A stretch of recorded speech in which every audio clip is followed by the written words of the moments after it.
problemet tona të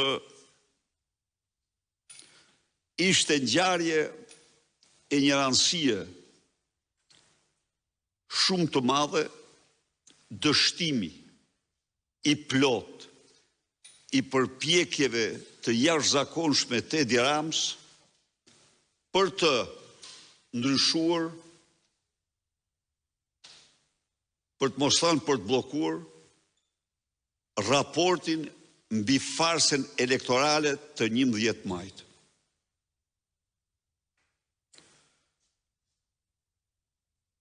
Është në dignitetin e atyre vëzhguesve dhe drejtuesve të tyre që jo vetëm nuk ndryshuan asnjë pikë dhe asnjë presje nga raporti paraprak, por në një seri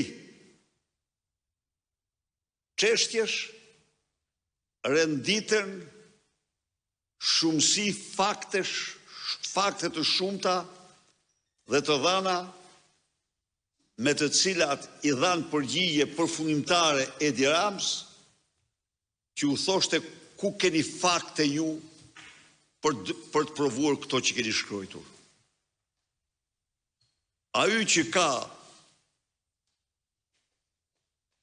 sy të lexoj, le të lexoj në faqet të tëra rrjeshtohen e gjithë batërdia zgjedhore, jo në një apo dy rrethe, por në shumicën e qarqeve të Shqipërisë.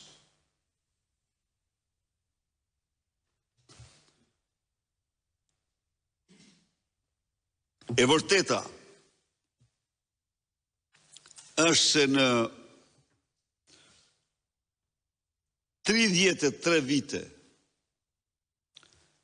ky raporti më damkosës i farsës elektorale për farsën elektorale të Edi Ramës. Asnjë raport tjetër nuk ka patur për masat e denoncimit të farsës si raporti i zgjedhjeve të 11 majit. Janë rrjeshtuar argumentat pafundme të funksionimit të partisë shtet, të përdorimit të gjitha resurseve të qeverisë dhe shtetit për të grabitur zgjedhjet. Natyrisht, raporti nuk mund të shkruaj ato që nuk shkruan. Jo.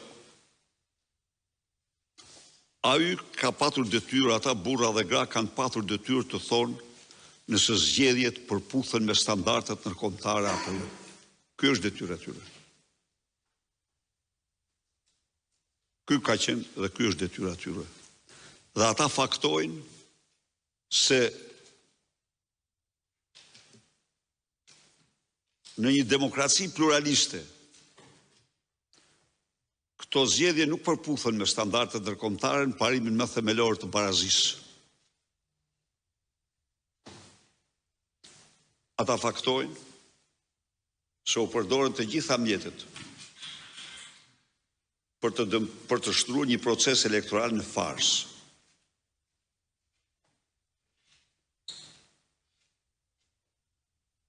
Dhe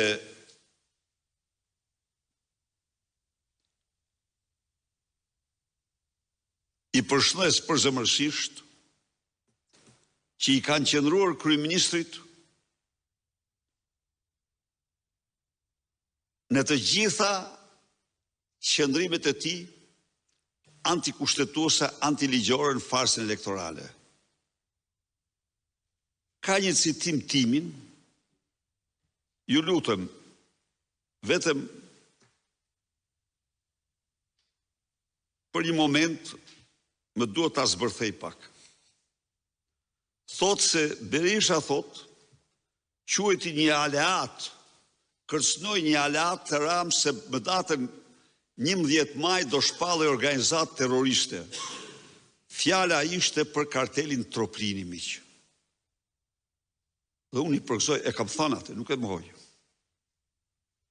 Gjatë fushatës elektorale unë kam deklaruar se karteli Troprini do shpallet organizatë terroriste, dhe gjitha do shpallen organizatë terroriste.